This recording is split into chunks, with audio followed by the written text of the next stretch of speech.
Back. Back again. Back again. Welcome back. That's for the old folks, Yeah, if welcome you're back, over the Connor. age of 50 and not doing Eminem's version. Yeah. That's right. Welcome back, everyone. You are listening to the very first episode of season 6 of Season 6, people. Season 6. Yeah, I know. We're growing old as we do this, Liz. We're just growing old. Can I tell you a story? A sister in community had said, "Don't you remember when you guys made that video before the podcast came out?" And I was like, "I don't know what you're talking about." I We saw made a it. video. We did, and it is so bad. Oh my gosh. We do look like the M&Ms. We're like, oh, come listen to our podcast. I mean, just, it was crazy. I don't think we ever posted it, and I'm gonna like bury it deep. Somebody has it because it has gone around. Wow. Oh no, don't So watch that. Don't even look for it.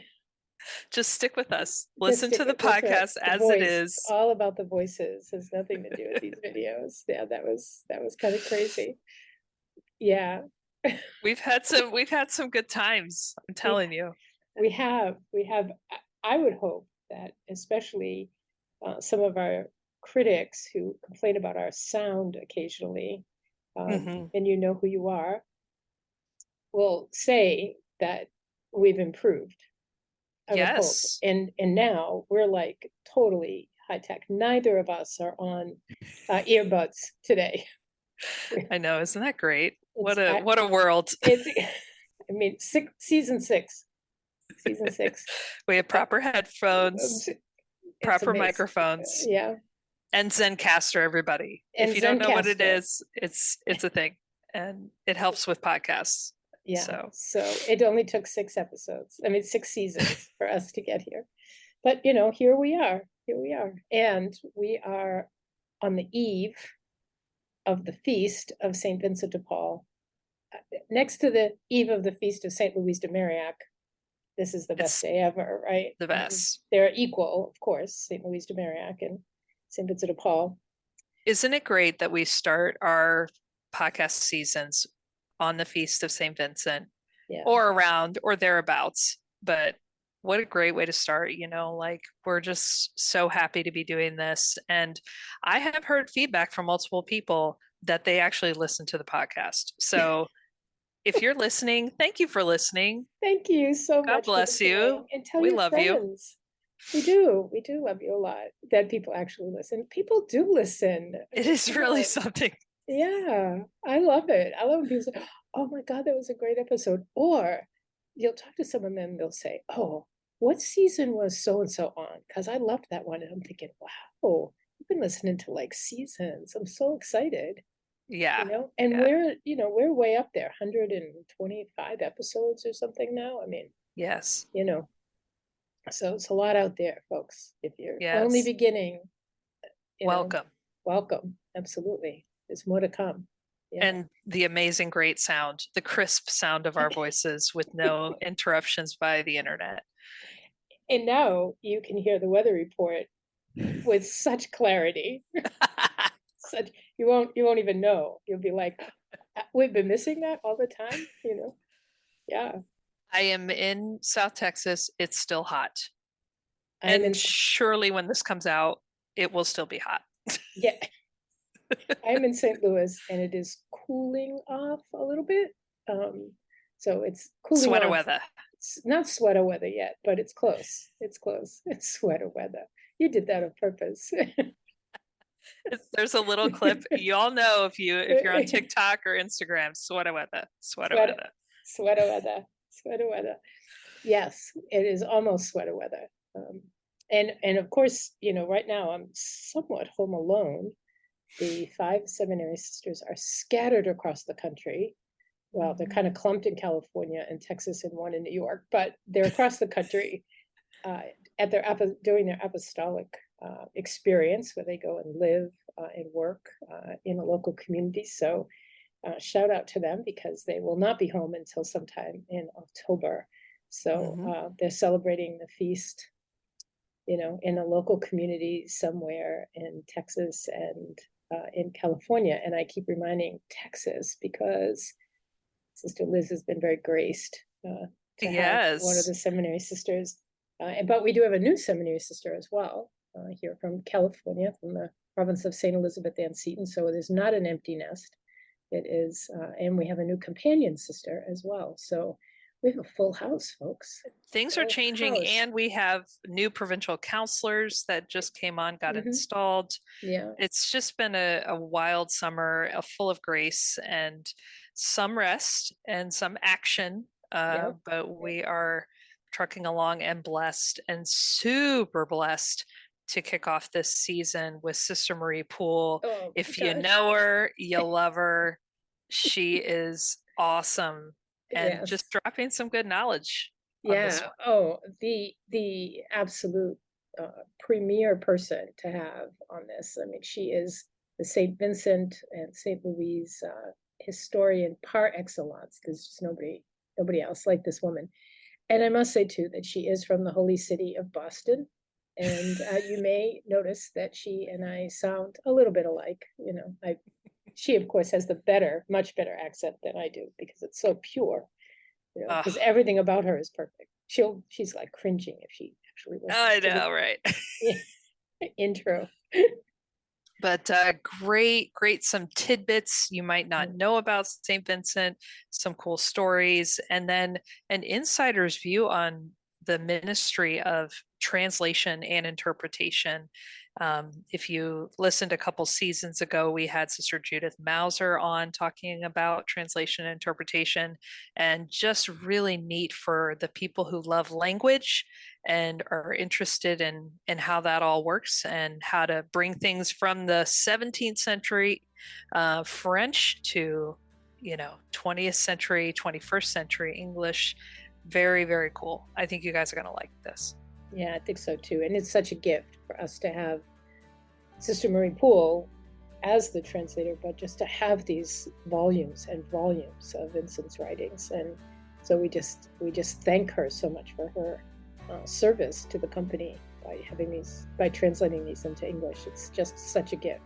So we know you're going to enjoy it, and you're going to enjoy her for sure.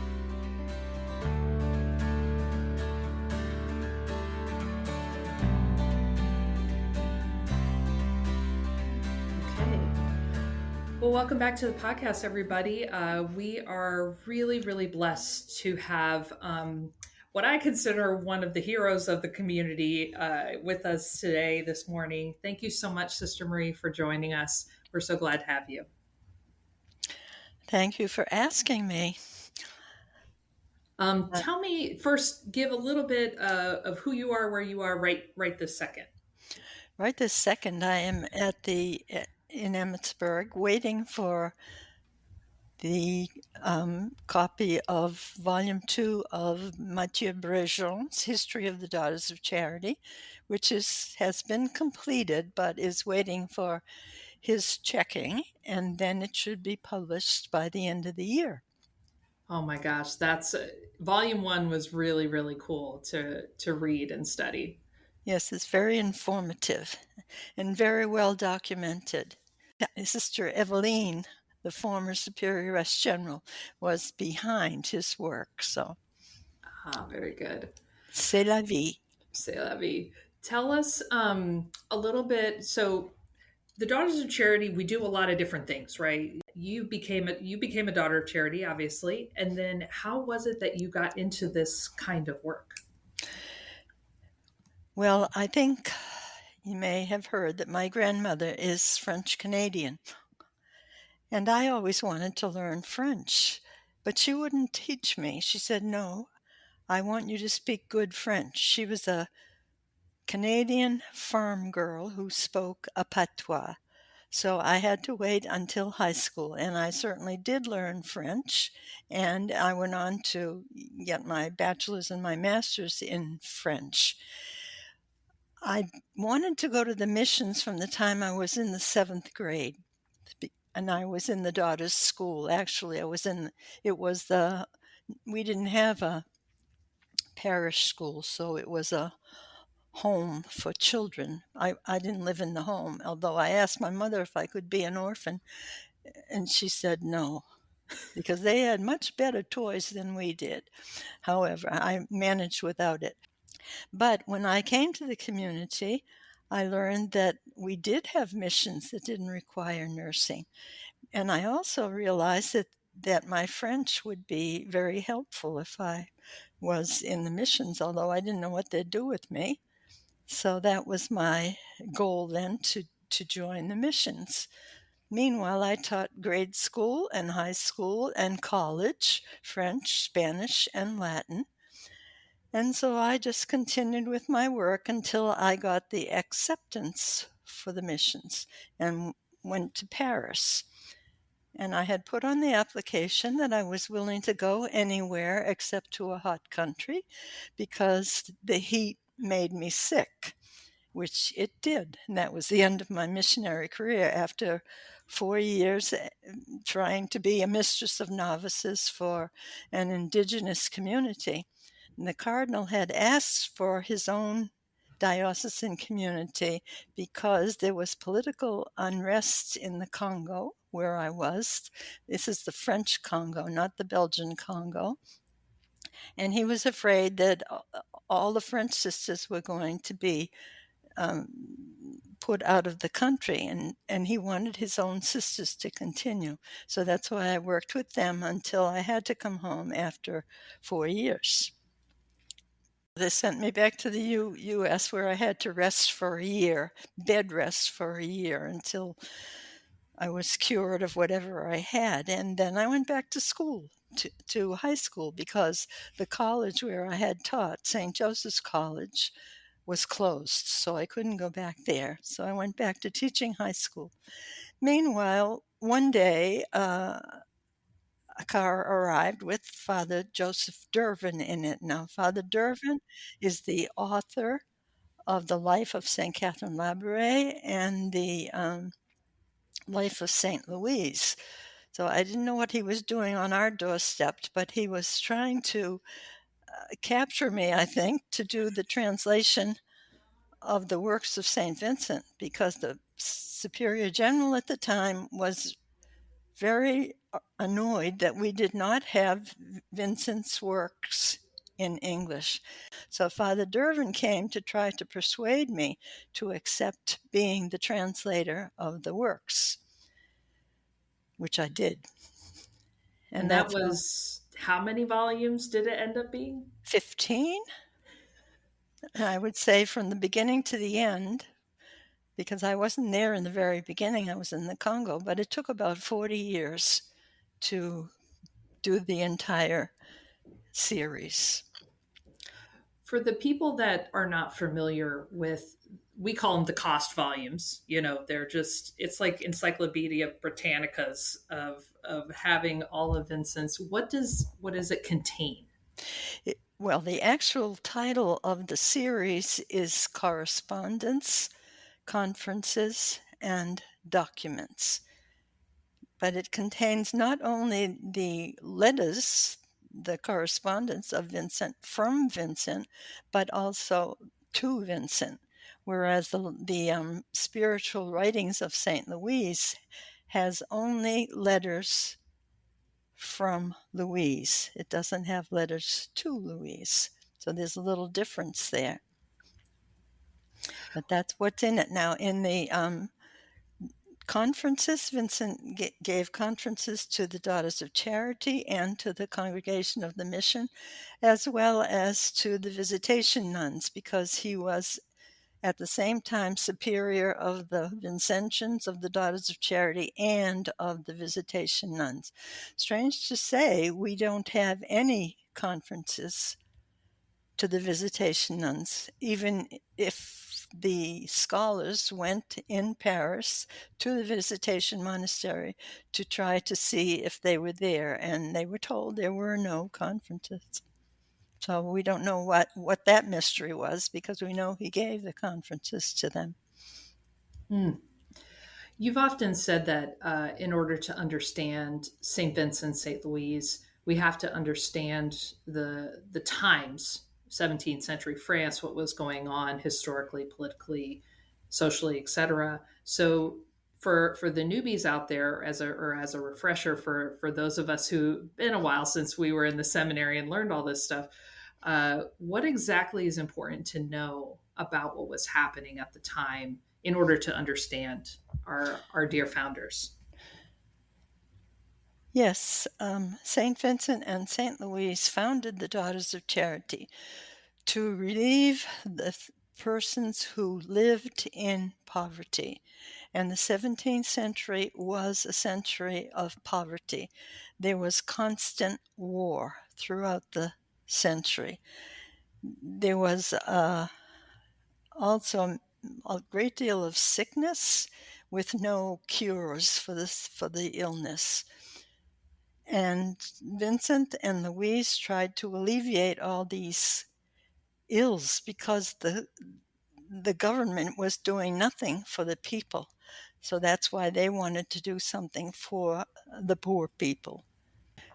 The Vincentian priests are really called the priests of the mission. And their aim was to give missions to bring the people back to God. And they did this in the parishes.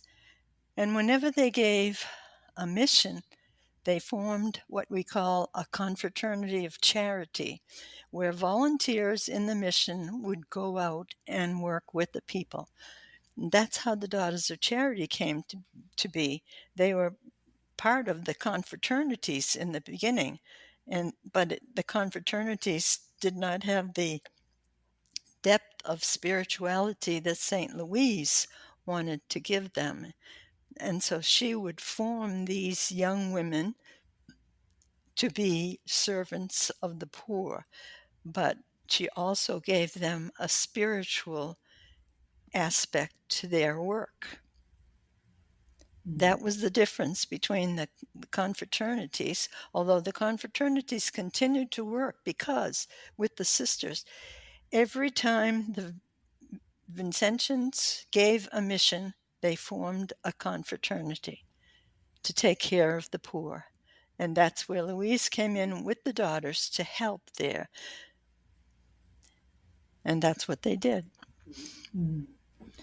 Talk a little bit about how, I mean, I know we think of Vincent and Louise sort of like we think of the other sort of famous pairs out there of Francis de Sales and Francis of Assisi, those guys who had sort of the female friend, that the counterpart.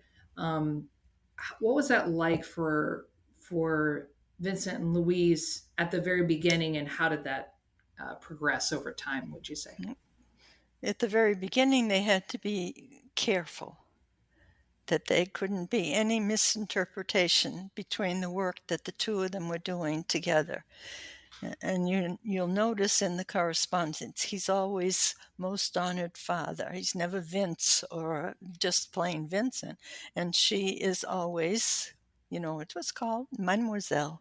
That's what Vincent called her. Even though she signed her letters Louise de Marillac, he always wrote to her as Mademoiselle Le Gras. So they had different jobs, if you want to use that word, to do. And Louise was very important because she was of the nobility, and therefore she had friends in high places, whereas Vincent was a peasant. And he did have friends in high places, but not like Mademoiselle Le Gras, because she was of the royal blood. So they worked together. They never worked alone. So this synodality that we talk about today, I think they were really living synodality because they worked with one another. They worked with the confraternities of charity. They worked with the bishops. Never alone. Vincent never worked alone. What about, we always talk about that this thing of the community was something completely novel at the time, where sisters, now we don't think of any twice about it, of sisters being out in the world and serving and all of that. But, and so can you talk a little bit about that idea and how it progressed and what was necessary in order to create this sort of novel community where the sisters were living together, but also out in the world. Well, in the 17th century, a woman would not be outside her home by herself. You would never see a woman on the streets alone. And that was one of the difficulties for the daughters when they were beginning, because they would go by themselves with another sister at times, but they could go by themselves to the homes of the poor, which was not accepted. So they had to meet the resistance of the people in order to be able to go and serve poor persons. Even the pastors of the parishes sometimes were reluctant to allow them to visit their parishioners. So they had to work through that. And it was wartime. It was wartime during the whole century. It was the little ice age, which carried on for about 3 centuries at that time. And so they had to meet the resistance of the people and the weather and just moving around, because people would not accept women on their own. Yeah. And I mean, it could be seen as a scandal then, couldn't it? Of Exactly. women. What kinds of women are just walking around by themselves? That's right. Yes. Because they didn't understand, as you said, everybody, all the religious were cloistered at that time. And so this is a complete novelty to have women who were consecrated women. There were other women, of course, who, went out in the streets, but it was a woman of ill repute. And they had to be careful. And so they had to work through all that to be sure that the people realized that they were there to find Christ in poor persons, not just to hand out food or medicine. Can you talk a little bit about, St. Vincent, St. Louise, their personalities, maybe some of those differences, and how they were able to try and work together, even if they didn't always see eye to eye on certain things? Well, you hit the nail on the head there, because they were very, very different. Now, Vincent was 10 years older than Louise, but he was a peasant. And Louise was, as I said before, of the royalty.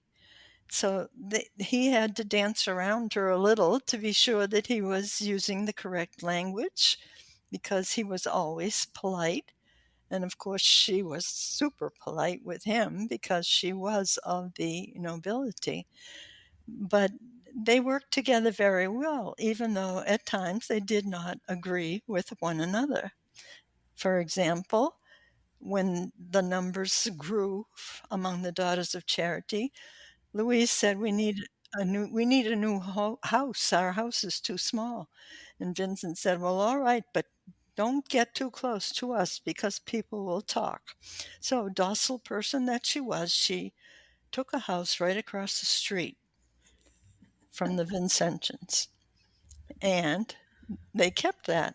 So for hundreds of years, they were in that house, those houses across from one another. But Vincent kept Louise in line. She's tended to worry about everything. But Louise, I think she helped take the rough edges off of Vincent, too. So they were complementary, but not the same. No. Same goal, but not the same methods. It seems to me that she wanted things to move, to things to happen. And we often hear the quote from St. Vincent about not rushing ahead of divine providence. Mm-hmm. Can you say a little bit more about that? Well, you're right there. Louise was very quick in everything. And Vincent took his time. One time you just said piano, piano, which is Italian for take it easy, go slower, because he wanted to be sure before he went into anything. He never rushed into the things that he did, whereas she would like it all planned out and know what's going to come next. So they did complement one another in many ways. They were not alike. One of my favorite stories is the one about when the community was trying to be approved, and the decision to have the Daughters of Charity underneath the Congregation of the Mission, or to have them as essentially like under a bishop. And so, can you tell, for those of the people who are not familiar, how did that happen, and what was the result? A community could not just begin on its own. It had to have the recognition and acceptance of the bishop. So Vincent drew up the contract in which it said that the Daughters of Charity were subject to the Bishop of Paris. And that's the one that went into the government. And Louise was furious because she did not want the community under the bishops. And it took about 10 years. But she got what she wanted, as usual, and they were put under the Congregation of the Mission. But it took a long time to get that accepted because it just wasn't done. They were all under the bishops, all religious communities, but not the Daughters of Charity, even though it took so long. It took a long time, hundreds of years, to be accepted, because they didn't know what societies of apostolic life were outside the cloister, and also because of our vows, that we didn't make permanent vows. That was not accepted either. One thing I love to hear about is how did it end? What were the most important things that Vincent was trying to communicate towards the end? Towards the end, the last 5 years of their life, both of them were in poor health. And if you look at the documents of the conferences or the letters, you'll see that they seem to be working frantically to get the two communities, the Congregation of the Mission and the Daughters of Charity, on a stable basis. And also, if you remember that the life expectancy in the 17th century was 25 for poor persons and 42 to 45 for persons who could take care of themselves. So in that case, Vincent, who was in those last 5 years between 75 and 80, and Louise, who was between 65 and 70, they knew they didn't have much longer to live.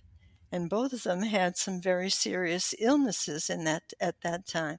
But they wanted to get the two communities in a stable position so that they would be able to continue their work and not just fall off, as some communities had done after a few years. So if you look at the index of costs, for example, you'll see that Vincent was able to give about 60 conferences in those last 5 years to the Daughters of Charity. And this is when he was not well himself. How many conferences do we have from Louise? 0, I'm assuming. It's a good thing you didn't lie, because we don't have any, which always intrigues me why we have nothing from Louise during those years. But I think if you look at her notes, she would write the notes, and then Vincent would say what she wanted to say. So they were hearing from Louise. Many, if you read through them, you will see the touch of Louise in the conferences of Vincent. That's a whole study in itself. But they wanted to be sure that the congregations and the community were as Vincent and Louise perceived them.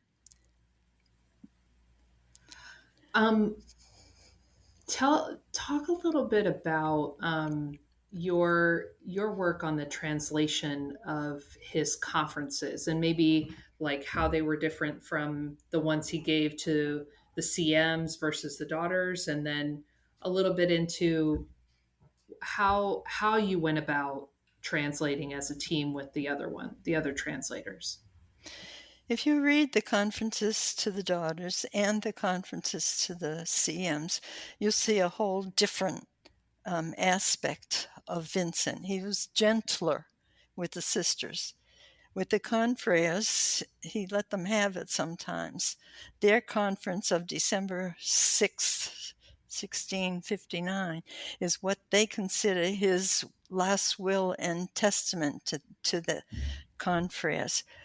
But really what it is he's letting them have it for not living their vocation as they should be living it. So he was harsher with them. He said they were like turtles. They'd just go back into their shell and not do anything. And they had to get out there and be what they were supposed to be. Well, Louise continued to write, but really it came through Vincent. She was always gentle in her writing, not in her leadership, because she could be very harsh too. Mm-hmm. But they wanted to be sure it was for the poor persons that they were doing this, that the poor would not be given short shrift there. You worked as a group to translate some of these things, is that right? In the beginning, they sent out Father, as I said, Father Richardson was really wrathy that we did not have the works of Vincent. He didn't say Louise, he said Vincent. And so he formed a committee, and the committee decided to send out sample French letters to people who supposedly knew French and to see how they came through in the translation, which was very interesting. I was in the Congo at the time, so I didn't get one of these letters. But when I came home, I did.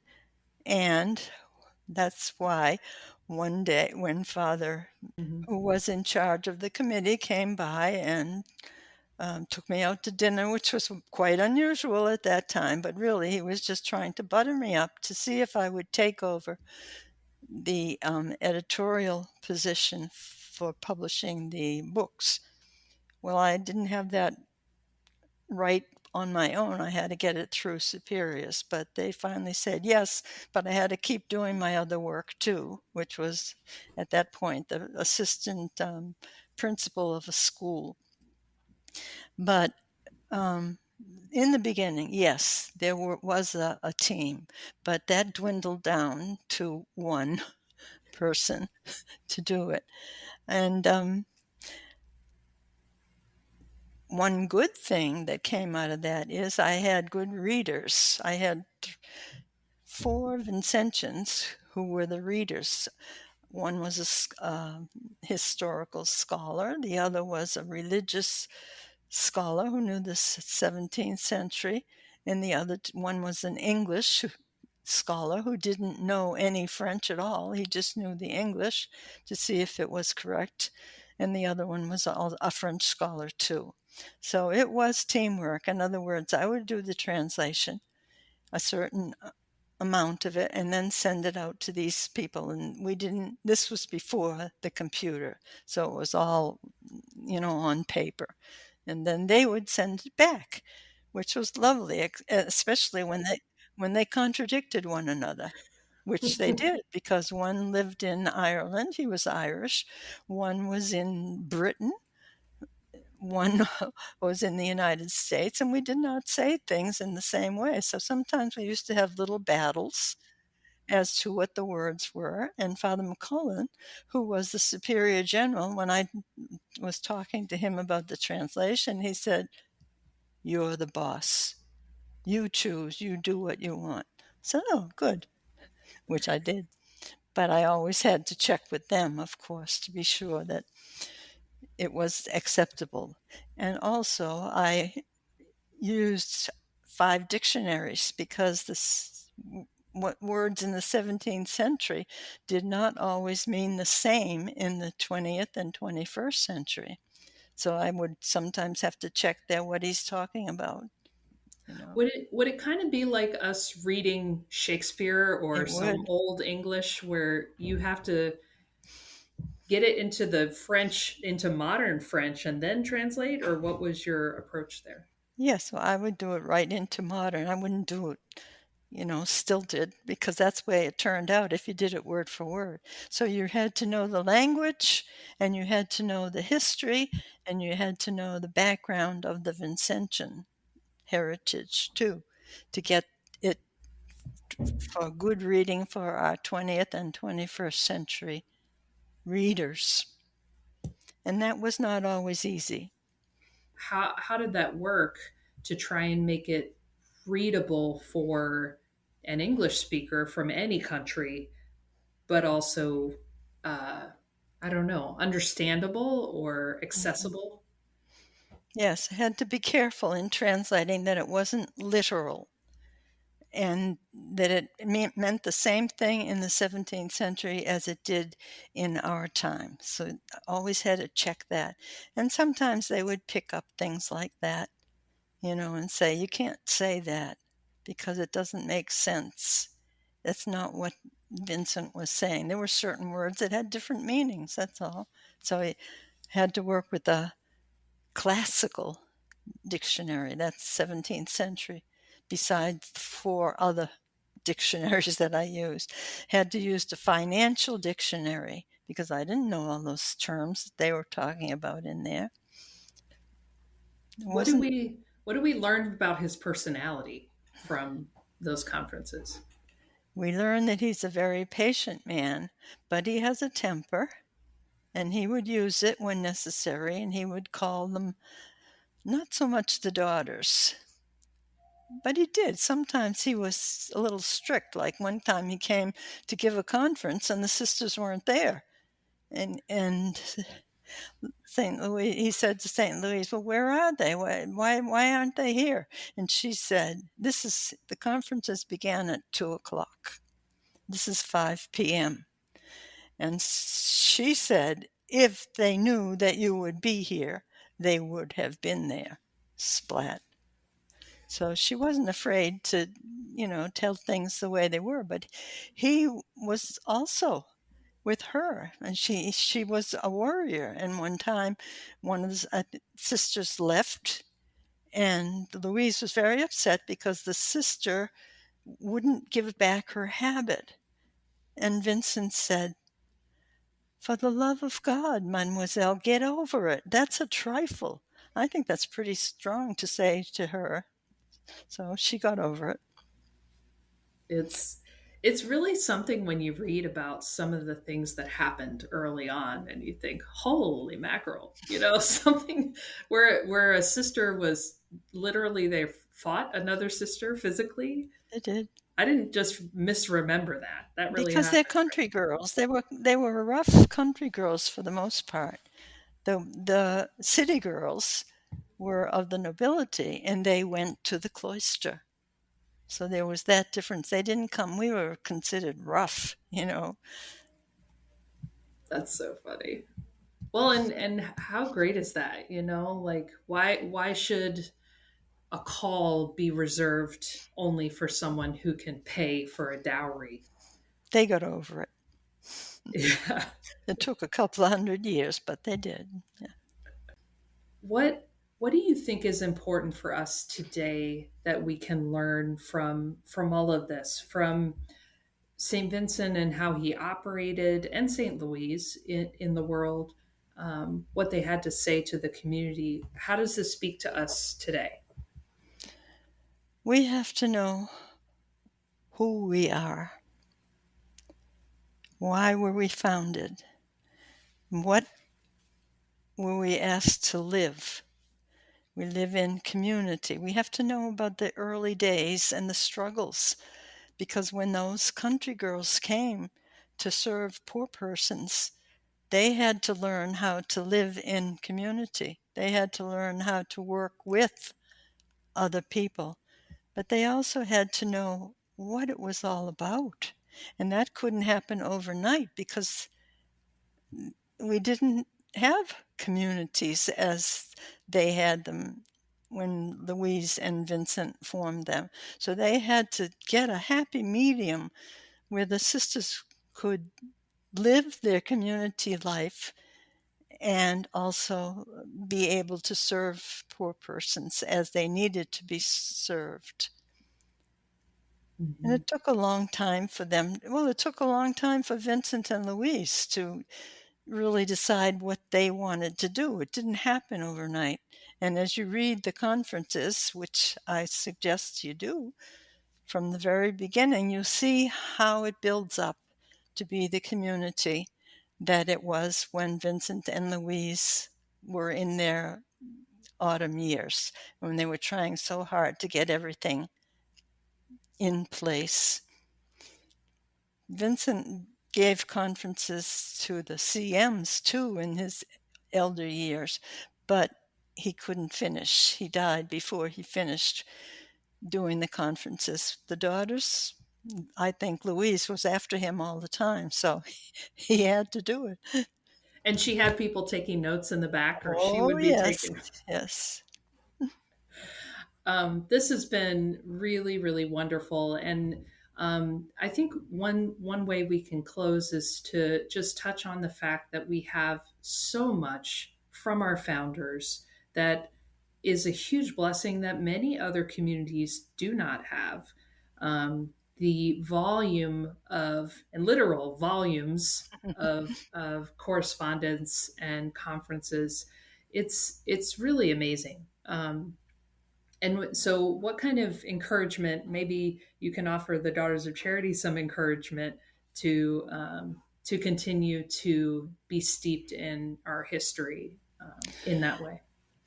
Well, I would also suggest that you read the Echoes of the Company, which come out every month, and they hone in on certain topics maybe that are timely, but they also go back to the beginning of the company, and you will have articles by Vincentian scholars, which is where I learned a lot of my Vincentian knowledge. I also learned from translating, because I was secretary to the Mother General for 6 years. But as long as I was there, they used me as an interpreter. You know, the translate is the written work, interpretation is the oral work. So I myself was learning all this Vincentian heritage. And when the sister in charge of the session came in one day and said, I have a sore throat. I don't know if I'm going to make it through. And I said, well, what are you going to do? Here I was in the interpreter's booth. She said, well, you can take over. I said, what? She said, you can. You've been to how many sessions? Well, by that time it was about 20. And so I was praying that she would not lose her voice during the session and that I wouldn't have to do it. But then I said to myself, I could do that. I could give sessions. And I did. And I do. So I had learned a lot from the top people, from the experts. So just keep reading and praying. You can't just read. Yes, you've got to pray. That's a huge. That's right. Essential for us.